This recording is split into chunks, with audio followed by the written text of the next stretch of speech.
수요 오후 예배 오신 모든 동산교회 성도님들을 다 함께 사랑하고 축복합니다. 오늘 본문은 이스라엘 백성들이 자유가 없던 이집트 노예 생활을 벗어나 하나님께서 약속해 주신 가나안 땅으로 향해 가던 도중 큰 죄를 지은 사건입니다. 오늘날 랍비들은 이 사건을 아담과 하와 이후 가장 큰 죄를 저지른 일이라고 얘기하고 있습니다. 바로 금송아지를 제작한 일에 대해서요. 이스라엘은 자신들을 구원해준 하나님을 뒤로 한 채 광야 한가운데서 엄청난 죄를 범했습니다. 반면 모세는 시내산에서 이스라엘이 하나님을 사랑할 수 있는 약속들에 대해서 설명을 듣고 있었죠. 이것은 정말 아이러니한 상황이 아닐 수 없습니다. 한편에서는 하나님의 백성으로 살아갈 수 있는 은혜가 내려지고 있었고, 다른 한편에서는 하나님을 뒤로 한 채 황금 송아지를 만들고 있었기 때문입니다. 이스라엘과 모세는 각자의 자리에서 다른 결과를 만들고 있었습니다. 모세는 하나님께서 이스라엘에게 주신 두 돌판을 들고 기쁨으로 빨리 백성들에게 가고 싶었습니다. 여러분, 하나님께서 자신을 어떻게 사랑해야 하며 또한 어찌 예배해야 되는지에 대해, 그리고 더 나아가 우리가 서로를 어떤 마음과 자세를 가져야 하는지에 알려주셨습니다. 우리가 이것들을 통해 진정한 하나님의 자녀가 될 수 있는 은혜가 내려지게 되었습니다. 이것 보십시오. 여기 돌판에도 하나님께서 10가지 약속을 직접 우리에게 기록해 주셨습니다. 그러나 모세가 바라던 현실은 달랐습니다. 하나님께서 모세에게 이스라엘 백성들이 죄악을 저지르고 있음을 말하셨죠. 모세야, 당장 이 산에서 내려가더라. 너가 이집트 땅에서 인도해낸 너의 백성이 아주 끔찍한 죄를 짓고 있다. 그들은 내가 명령한 일들을 벌써부터 어기고 있다. 백성들은 스스로 금송아지를 만든 뒤 그 송아지의 제물을 섬기며 이것이 우리를 이집트에서 인도해낸 우리의 신이다 라고 말하고 있다. 나는 이 백성이 얼마나 완고한지를 보았다. 그러니 나를 말리지 말거라. 나의 분노가 너무 크므로 나는 그들을 멸망시키겠다. 하지만 너만은 살려두어 큰 민족을 만들어 주겠다. 모세는 하나님께 매달렸습니다.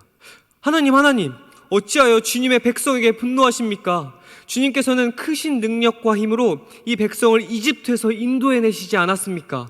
만약 주님께서 노하시면 이집트 백성들이 그것을 보고, 하나님이 이스라엘 백성을 이집트에서 인도해낸 것은 그들을 산에서 죽이고 이 땅 위에서 멸망시키기 위해서였구나 라고 말할 것이 아닙니까? 그러니 노여움을 거두어 주십시오. 주의 백성에게 재앙을 내리지 마십시오.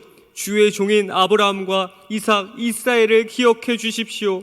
주님께서는 그들에게 내가 너희의 자손을 하늘의 별처럼 맑게 할 것이다. 그리고 내가 약속한 이 모든 땅을 너희 자손에게 주어 그 땅을 영원히 물려받게 할 것이다 하고 주님 자신을 걸고 맹세하지 않으셨습니까? 라고 이렇게 애원을 했죠.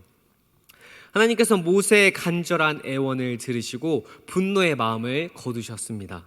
처음에 뜻하셨던 것과는 달리 이스라엘 백성을 멸망시키지 않기로 하셨죠. 모세는 하나님께서 이스라엘에게 친히 주신 두 돌판을 들고 이스라엘 백성에게로 나아갔습니다. 이스라엘 백성들은 모세를 반기기는커녕 자신들이 만든 금송아지 앞에서 노래하며 춤추고 기뻐했습니다. 죄악에 허덕이며 날뛰고 있는 이스라엘 백성들을 두 눈으로 직접 확인한 모세는 마음 깊은 곳에서부터 차오르는 분노를 주체할 수 없었습니다. 한낱 금송아지 따위가 비교할 수 없는 하나님의 은혜 언약을 단숨에 물거품으로 만들었기 때문에요. 모세는 시내산에서 받은 하나님의 언약의 돌판을 깨버리며 금송아지를 불살라 버렸습니다. 그리고 사건 전말을 조사하기 시작했습니다. 모세는 형 아론을 불러 일의 자초지정에 대해서 물었습니다. 도대체 이스라엘 백성들이 형님에게 무슨 일을 했기에 형님은 백성들이 이렇게 끔찍한 죄를 짓는 것을 그저 내버려 두셨습니까? 이에 아론이 말했습니다. 모세, 화내지 말고 들어다오. 모세, 네가 40일 밤낮을 시내산에서 올라가 있는 동안 이스라엘 백성들은 불안해했다. 그래서 백성들이 나에게 찾아와 아론, 우리를 이집트 땅에서 인도해낸 모세가 어떻게 되었는지 한 달이 넘도록 소식조차 없습니까? 이렇게 있다간 우린 다 위험에 처할 것입니다. 아말렉 전투도 모세가 있기에 승리하지 않았습니까? 그러니 제발 우리를 인도할 신을 만들어 주십시오 라고 말이다. 이어서 아론은 자신이 책임이 아닌 것처럼 그래서 금을 가진 사람들의 금을 모아 그저 불에 던졌더니 이 송아지가 나오게 되었다 라며 어처구니 없는 답을 했죠. 모세와 함께 가장 앞에서 이스라엘 백성들을 구해내며 하나님의 임재를 경험했던 아론조차도 믿음을 잃어버린 채 그저 둘러대기에만 급급했습니다. 하나님께서는 진노를 거두셨지만 이스라엘에 대한 죄는 묵인하지 않으셨습니다. 결국 그들은 자신의 죄악으로 3천 명의 목숨을 앗아가게 되었죠. 사실 이스라엘의 죄는 단번에 생긴 것이 아닙니다. 하나님과의 관계의 작은 틈에서부터 시작이 되었죠. 죄는 그 틈을 놓치지 않고 비집고 들어와 이스라엘을 차근차근 넘어뜨리기 시작했습니다. 단순히 금송아지 사건을 보면 이런 의문이 들게 됩니다. 아니, 하나님께서 이스라엘 백성들을 이집트에서 건져내실 때 10가지의 재앙을 보여주시며 홍해도 건너게 하시고 사막길 가운데 굶주리지 않도록 먹을 것과 마실 것을 주셔서 아말렉 전투에도 승리하게 하셨는데 도대체 왜 하나님을 믿지 못한 거지? 라고 말입니다. 이처럼 그들은 누구보다 하나님을 알고 경험했던 자였습니다. 하지만 이스라엘 백성들이 하나님이 아닌 현실을 바라보기 시작할 때 죄는 그 틈을 비집고 들어와 헤집어 놓기 시작했죠. 그래서 그들이 가장 강력히 하나님의 능력을 경험했던 출애굽 상황으로 돌아가 어디서부터 잘못되었는지를 잠시 살펴보고자 합니다. 이스라엘 백성은 자유를 얻기 전 바로의 권위 아래 강제 노동을 했습니다. 당시 배경을 들여다보면 이집트는 주변 국가 중 가장 강한 나라였습니다. 그래서 그들은 이집트 권력을 주변 국가들에게 드러내고 싶어 했죠. 그중 한 가지가 바로 큰 건축물과 신전들을 만드는 것이었습니다. 나라의 건축물이 크거나 많으면 자연스레 주위 나라들에겐 큰 위협이 됐습니다. 우리 삶에서 명품을 많이 가진 사람을 보면 저 사람은 돈이 많은 부자구나 라고 생각하는 것처럼 크고 많은 건축물과 신전들이 있으면 저 이집트는 도대체 얼마나 많은 돈과 백성들, 즉 군인이 있길래 저렇게 큰 건물이나 동상들을 세우는 거야. 이집트랑은 절대 싸울 생각을 하지도 말아야지. 오히려 밉보이지 않도록 잘해야겠어 라는 효과를 주는 것이죠. 그래서 큰 건물들과 동상들을 세우기 위한 벽돌 생산량을 이집트는 증가시키기 시작했습니다. 이집트 관리인들은 더 높은 생산성을 불어넣기 위해 벽돌 제작을 담당하던 이스라엘 백성들을 고문하기 시작했죠. 그들은 이집트의 노예였기 때문에 명령에 복종할 수밖에 없었습니다. 그런데 엎친 데 덮친 격으로 모세가 바로에게 가서 이스라엘 백성과 하나님을 예배하고 오겠다며 3일간의 시간을 달라 하자 이에 바로는 이스라엘인들을 노동 강도를 더 높이는 것으로 응수했습니다. 그들의 고난은 굴러가는 눈덩이처럼 커져만 갔습니다. 더 이상 이 상황을 두고 볼 수 없던 하나님께서는 그분의 위엄과 능력, 권위를 만천하에 드러내시기로 작정하셨습니다. 당시 나라와 나라, 민족과 민족의 싸움은 그들이 믿는 신과 신의 싸움이기도 했습니다. 전쟁에서 한 나라가 승리하게 되면 자연스레 그 신이 더 우위에 있다는 것을 보여주는 것이었죠. 이집트에는 정말 많은 신들이 존재하고 있었습니다. 그 신 중에도 중요성이 각각 다른데요. 여기서 이집트 문화적 배경을 통해 말씀을 살펴보면 좀 더 흥미롭게 볼 수 있는 부분이 있습니다. 출애굽기 7장의 말씀에서 모세와 아론이 바로 앞에 섰을 때 아론의 지팡이가 뱀으로 변해 마술사들과 대결한 장면이 있습니다. 출애굽기 7장 8절에서 12절의 말씀입니다. 여호와께서 모세와 아론에게 말씀하여 이르시되 바로가 너희에게 이르기를 너희는 이적을 보이라 하거든 너는 아론에게 말하기를 너의 지팡이를 들어서 바로 앞에 던지라 하라. 그것이 뱀이 되니라. 모세와 아론이 바로에게 가서 여호와께서 명령하신 대로 행하여 아론이 바로와 그의 신 앞에 지팡이를 던지니 뱀이 된지라. 바로도 현인들과 마술사들을 부르매 그 애굽 요술사들도 그들의 요술로 그와 같이 행하되 각 사람이 지팡이를 던짐에 뱀이 되었으나 아론의 지팡이가 그들의 지팡이를 삼키니라. 잠시 사진을 보여드리도록 하겠습니다. 당시 이집트의 왕 파라오들의 왕관을 보면 이집트를 수호하던 신들이 있었습니다. 머리 위에 달린 코브라가 당시 이집트를 수호하는 신 중에 하나였습니다. 옆에 있는 독수리의 모양도 수호신 중 하나였는데요. 이 코브라와 독수리가 각각 상 이집트, 하 이집트를 지켜준다고 믿었습니다. 고대 이집트에서 코브라 신은 시간이 흐를수록 더 중요하게 여겨지게 되었고 파라오를 수호하는 신이라는 지위까지 얻게 되었습니다. 파라오를 보호하고 파라오에게 통찰력을 부여하는 것으로 여겨졌죠. 그리고 이집트 신에선 코브라만큼이나 중요하게 생각하는 태양신 라가 있었습니다. 라신은 이집트 신화의 가장 강하고 위대한 힘을 지닌 신입니다. 그림을 자세히 보시면 라신을 나타내고 있는 태양 주위를 코브라가 보호하고 있음을 볼 수 있습니다. 잠시 정리해 보자면 이집트에선 코브라가 정말 중요하고 강한 신이라는 것을 알 수 있습니다. 파라오를 수호하며 또한 그들에게 생명의 근원이 되는 태양을 수호하기까지도 하니까요. 하지만 말씀을 통해 보았듯이 하나님께서는 이집트와의 첫 대결부터 그의 강함을 상징하는 신 코브라를 단숨에 파괴했습니다. 너희들은 나의 상대가 되지 않는다는 것을 아주 확실하게 보여주는 사건이었죠.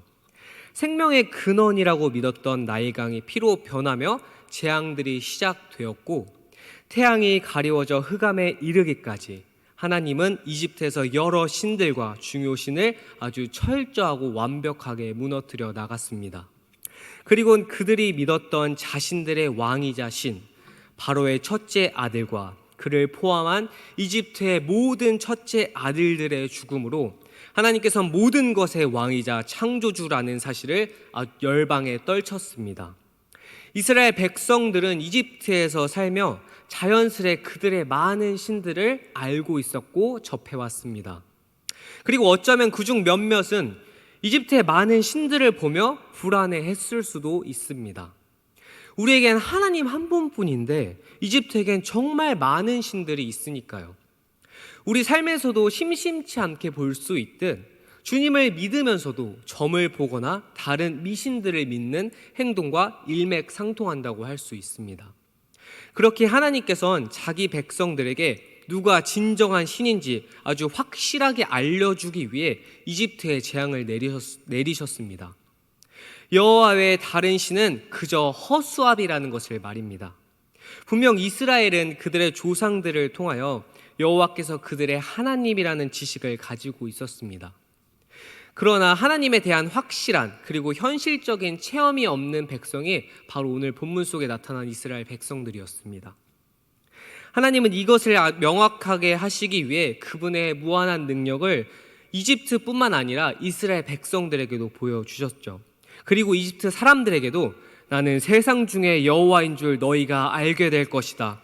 온 천하에 나와 같은 자가 없음을 알게 하리라고 주님의 위대한 권세를 보이셨습니다. 그러나 그들의 믿음은 한순간이었죠. 하나님께서는 약속하신 가나안 땅으로 향해 나아가는 광야의 여정 속에서 먹을 것이 없다며 또한 마실 것이 없다며 불평들을 쏟아내기 시작했습니다. 분명 광야의 여정은 사진과 같이 척박한 사막 같은 곳이기에 어려움이 있는 것이 아주 당연합니다. 하지만 애굽에서 경험했던 하나님이 아닌 당장 처한 현실을 그들은 바라보았습니다. 출애굽기 16장 3절의 말씀입니다. 이스라엘 자손이 그들에게 이르되 우리가 애굽 땅에서 고기가 막 곁에 앉아 있던 때와 떡을 배불리 먹던 때에 여호와의 손에 죽었더라면 좋았을 것을 너희가 이 광야로 우리를 인도해내어 이 온 회중이 줄여 죽게 하는도다. 그들은 이스라엘에 살면서 이집트에 살면서 주님 저희 좀 구해주세요. 노예로 사는 것이 너무나 힘들어요. 주님을 예배하고 싶어요 라고 말해서 하나님이 10가지 재앙으로 그들을 구원해 주었지만 정작 광야의 삶을 통해서 그냥 10가지 재앙이 있을 때 우리가 그때 배불리 먹고 죽었으면 차라리 낫겠네 라고 불평불만을 하기 시작한 것이죠. 출애굽기 17장 3절의 말씀입니다. 거기서 백성이 목이 말라 물을 찾음에 그들이 모세에게 대하여 원망하여 이르되 당신이 어찌하여 우리를 애굽에서 인도해 내어서 우리와 우리 자녀와 우리 가축이 목말라 죽게 하느냐고 계속해서 불평불만을 갖기 시작했죠. 하나님께서는 낮에 구름 기둥과 밤엔 불 기둥으로 이스라엘과 함께 하심에도 현재의 어려움은 그들에겐 또 다른 문제라고 생각했습니다.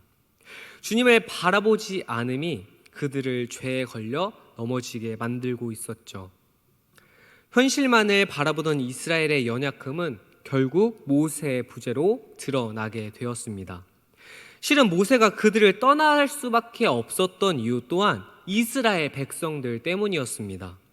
출애굽기 19장 1절에서 20장 17절의 말씀을 보면 하나님은 이스라엘 백성 전부가 다 듣는 가운데서 언약의 말씀을 선포하기로 하셨던 것처럼 보입니다.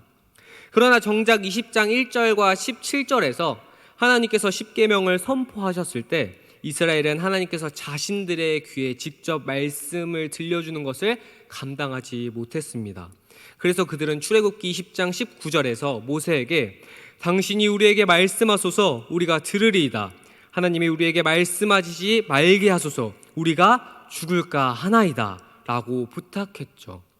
이렇게 해서 그때부터 하나님은 이스라엘 백성들에게 직접 말씀하지 않으시고 모세를 통해 대신 전했습니다. 즉 모세가 시내산에 올라가서 40일을 머무르게 된 것은 온전히 백성들 스스로의 책임이었습니다. 그래 놓고도 정작 그들은 모세가 산에 올라가 있던 그 기간을 견디지 못했습니다. 그리고 그것을 해결하기 위해 아론과 함께 끔찍한 죄, 금송아지를 만들었죠. 출애굽기 33장 5절에서 6절의 말씀입니다. 여호와께서 모세에게 이르기를 이스라엘 자손에게 이르라 너희는 목이 곧은 백성인즉 내가 한순간이라도 너희 가운데 이르면 너희를 진멸하리니 너희는 장신구를 떼어내라 그리하면 내가 너희에게 어떻게 할 것인지 정하겠노라 하셨음이라. 이스라엘 자손이 호렙산에서부터 그들의 장신구를 떼어내니라. 이스라엘 백성들은 하나님을 유일한 창조주가 아닌 위대한 신 중에 하나로 생각했던 것 같습니다. 이집트 문화 속에서 살아오면서 다신교 사상이 너무나도 당연했기에 여호와 하나님은 그중 가장 힘 있는 분으로 말입니다. 금송아지를 만들 때 백성들은 자기의 금 귀걸이를 사용했습니다. 다시 한번 이집트의 문화를 살펴보면 이집트인들은 많은 신들을 섬기며 그에 맞는 장신구를 착용했습니다. 장신구들에는 신의 가호가 있었고 사진처럼 그중 귀걸이도 마찬가지였죠. 귀걸이뿐만 아니라 목걸이, 머리에 쓰는 수술까지 이집트에는 많은 신들이 있었기에 이런 장신구들이 많으면 많을수록 많은 신들이 나를 보호해 줄 것이고 이것을 내가 뺄 수 없다라고 이집트인들은 생각했습니다. 다시 말해 하나님이 아닌 그들을 지켜주고 있다고 믿는 신의 가호, 귀걸이를 통해 하나님의 형상이라고 믿을 만한 금송아지를 이스라엘 백성들은 만들었습니다. 금송아지는 당시 문화권에서 흔히 우상의 형태 중 볼 수 있는 하나였습니다. 이스라엘 백성에겐 애굽에서 구해낸 그들의 리더 모세가 없기에 그들을 이끌 힘이 있는 무언가가 필요했습니다. 그래서 당시 힘을 상징하던 금송아지를 만들었습니다. 마침내 그들은 죄 앞에 넘어지고 나서야 여호와 하나님만을 의지해야 함을 깨달은 것이죠. 하나님께서는 출애굽을 시작으로 이스라엘 백성들에게 오롯이 자신만을 바라보고 의지하라고 하셨습니다. 그리고 그것을 계속해서 보여주셨습니다. 하지만 그들은 당장 눈앞에 있는 현실과 과거의 습관이 하나님과의 단절을 만들어내었습니다. 죄가 틈타도록 말입니다. 이스라엘 백성들은 바보가 아닙니다. 그들은 누구보다 하나님을 알고 직접 피부로 느꼈던 자였습니다. 오늘 본문은 그들을 어리석고 미련함을 말하는 것이 아니라 우리를 대표해 인간의 연약함과 죄가 호시탐탐 우리를 노리고 있다는 것을 보여주고 있는 것입니다. 삶의 힘듦과 어려움으로 인해 주님을 의지하지 않고 내 생각과 방법들에 집중하지 않기를 소망합니다. 죄는 그 찰나의 순간을 놓치지 않고 우리를 넘어뜨리려고 합니다. 주님을 뒤로 한 채 세상에 의지하는 것이 바로 이스라엘처럼 내 삶의 금송아지를 만드는 것입니다. 그렇게 우리 스스로가 하려고 하지 말고 모든 것을 주님께 내어놓고 맡기기를 소망합니다. 왜냐하면 주님께서는 이스라엘 백성에게도 그리하셨던 것처럼 우리를 단 한순간도 내버려 준 적이 없기 때문입니다. 이스라엘이 금송아지를 짓는 엄청난 죄악을 저질렀음에도 그분의 은혜와 사랑으로 용서해 주셨던 것처럼 주님의 십자가의 사랑으로 우리의 죄는 용서받을 수 있습니다. 십자가의 고난 중에도 우리의 손을 놓치지 않으셨던 것처럼 우리가 주님의 손을 놓지 않기를 바랍니다. 당장에 보이는 눈앞의 현실들과 주님이 나의 막막함과 어려움에 응답하시지 않는다고 하더라도 그럼에도 주님이 우리와 함께하고 있고 주님이 그럼에도 우리의 손을 놓지 않고 영원히 함께하실 거라는 그 약속을 붙들며 나아가는 우리 모든 성도님들이 되기를 소망합니다. 그것이 우리의 삶의 유일한 방법이기 때문입니다.